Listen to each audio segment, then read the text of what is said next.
and welcome to Metagame Mastery, where it's not just about what the card does, but how it impacts the game.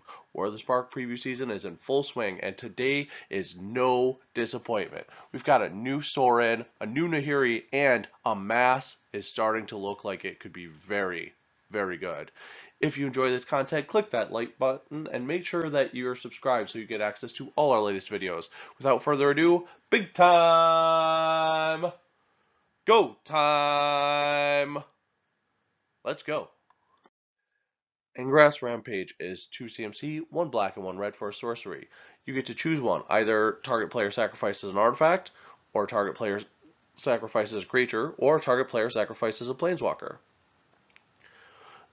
So this is not the edict effect when we want it, because it's sorcery speed rather than instant speed. That's a huge difference. But it's always the edict effect that we need. This is going to provide tremendous versatility and act as premium removal unlimited. Also, it makes Teo's value continue to go up even more, as we have yet another edict effect that he would protect us from. Death Horde Butcher is 2 CMC, a black and a red for a 1/1 zombie warrior with haste. Whenever he deals combat damage to a player or planeswalker, put a +1/+1 counter on Death Horde Butcher.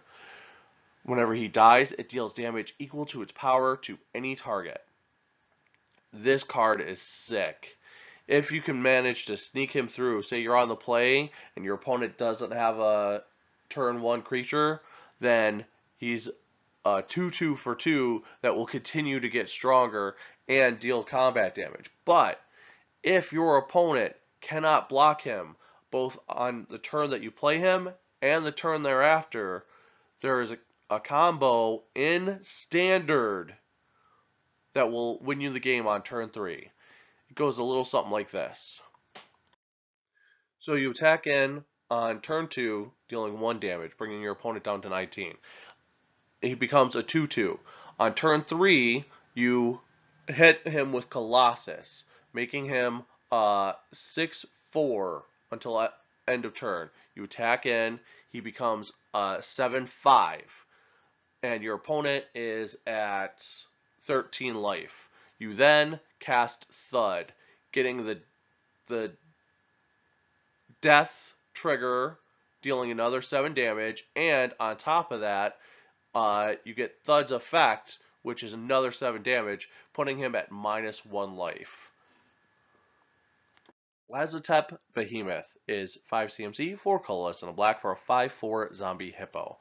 This card exists only for the flavor text. It's hilarious. I love it. Moving on. Lazotep Reaver is 2 CMC, 1 colorless, and a black for a 1/2 zombie beast. When it enters the battlefield, amass 1. So right here we've got some pretty extreme value, especially for a black common. You're getting a total of 2/3 power on the board for only 2 mana. That's solid. And on top of that, it plays well with zombie synergies. And in the mass deck, this could get the ball rolling real early.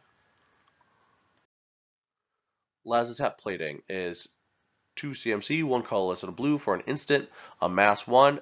You and permanents you control gain hexproof until end of turn. Now, this is super important for the Amass deck, because the obvious vulnerability is you put all that time and resources into building up your army, one simple removal spell negates everything you've done. Having the ability to give hexproof, effectively countering any removal spell, is huge. Not to mention, you're getting the additional bonus +1/+1 counter on said army. This is a very important card for any potential Amass decks that we might see in Constructed. Gleaming Overseer is 3 CMC, 1 colorless, a blue, and a black for a 1/4 zombie wizard. When he enters the battlefield, amass 1, and zombie tokens you control have hexproof and menace. Holy crap, this card is good. There's so many ways to exploit this. First and foremost, just in limited, this is great value. You're paying 3 mana for 2 power, 5 toughness on the board. That alone is solid. Not to mention you're giving hexproof and menace to any zombie army that you're building up. On top of that, this could get nuts even in standard with cards like Quasi Duplicate. You make a token copy of this, it gives itself hexproof and menace. And then on top of all that, you put this thing in EDH and it gets real nuts. Pair this with the Scarab God and you're going to see absolutely bonkers Eternal tokens. This thing is a monster. Grim Initiate is 1 red for a 1/1 zombie warrior with first strike. When he dies, amass 1. So this is just a solid 1 drop. You're getting a 1/1 with upside for 1. And when he has the additional resiliency that if he dies, you get to replace him. Invading Manticore is 6 CMC, 5 colorless, and a red for a 4/5 zombie Manticore. When he enters the battlefield, amass 2. So you're paying 6 to put 6 power and 7 toughness on the board. That's pretty good value. I like this card in limited. Franco, Boss of Tin Street, is 3 CMC, 2 colorless, and a red for a 1/2 legendary goblin. Whenever he attacks, put a +1/+1 counter on him, and then create X 1/1 red goblin creature tokens, where X is equal to his power. So this card's sick. I mean, ignoring the ability to pump him up and get really ridiculous with goblin creation, just on his own, you're paying 3 mana to be able to attack in with a 2/3 that will become a 3/4 if he survives that first combat. That's great value on its own. And then you're generating 2 goblin tokens on that first attack. And this ball just keeps rolling. In a format where people are going to continuously be playing a lot of planeswalkers on their 3, 4, and 5 drops, this is going to be really nuts and limited. This is a great card in sealed, great card in draft. Could definitely see some play in standard, and it's going to be an amazing card in commander. Nahiri Stoneblades is 2 CMC, 1 colorless, and a red for an instant. Up to 2 target creatures get +2/+0 until end of turn. This is fine as a combat trick. Nahiri Storm of Stone is 4 CMC, 2 colorless, and any combination of 2 red or white. She is a legendary planeswalker with a starting loyalty of 6 and has a static ability that as long as it's your turn, creatures you control have first strike and equip abilities cost 1 less to activate. She has a -X ability where she deals X damage to target tapped creature. I like this card a lot, in limited specifically. Allowing you to push damage, giving first strike to your creatures, enabling your equipment to be more cost effective. That's solid. And you're getting a ton of loyalty on this. You're definitely going to be able to crack back against a creature that attacked you at some point.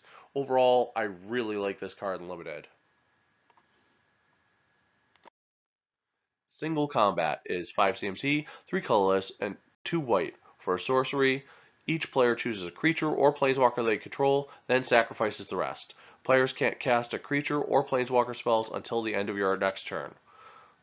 I love this card, specifically in Voltron. This is a solid board wipe, but in EDH Voltron, these Cataclysm type effects are sick. And it's really nice to see a board wipe that specifically affects planeswalkers as well. Sorin's Thirst is 2 black mana for an instant. It deals 2 damage to target creature, and you gain 2 life. Just a nice little restrictive additional removal. Sorin, Vengeful Bloodlord, is 4 CMC, 2 colorless, a white and a black for a legendary planeswalker with a starting loyalty of 4. He has a static ability, as long as it's your turn, creatures and planeswalkers you control have lifelink. He has a +2 ability, where he deals 1 damage to target player or planeswalker.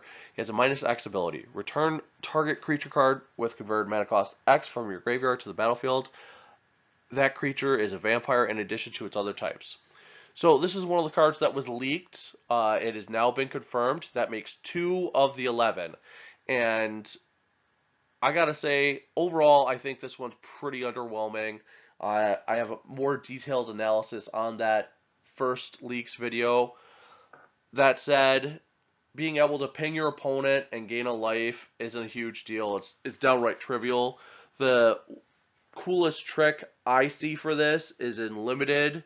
If you manage to set this up, you can play him on turn 4, activate his ability. On turn 5, activate his second ability to get your 6 drop back from your graveyard into play, in addition to you having your mana open to play your 5 drop, which would be a big turn, but it's also pretty situational.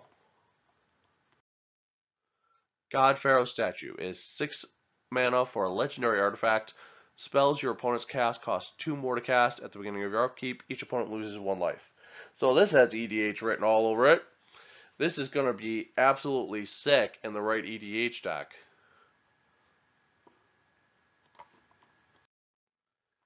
And it is featured in this now lesser version of Totally Lost. If you've played with this card in a variety of past sets that it's been reprinted in, then you know that this is not exactly premium removal. It'll do in a pinch, but it costs so much and your opponent's just going to get the card back. And it doesn't have Fibblethip on it, so therefore it is lesser. Death Sprout is 4 CMC, 1 colorless, 2 black, and a green. For an instant, destroy target creature. Search your library for a basic land card, put it onto the battlefield tapped, then shuffle your library. I like this card. It's unconditional removal that gives you ramp. This is just good Magic card. Leyline Prowler is 3 CMC, 1 colorless, a black, and a green for a 2/3 Nightmare Beast with Death Touch, Lifelink, and you can tap him to add 1 mana of any color to your mana pool. I dub thee Rampire Nighthawk because he's a solid ramp card.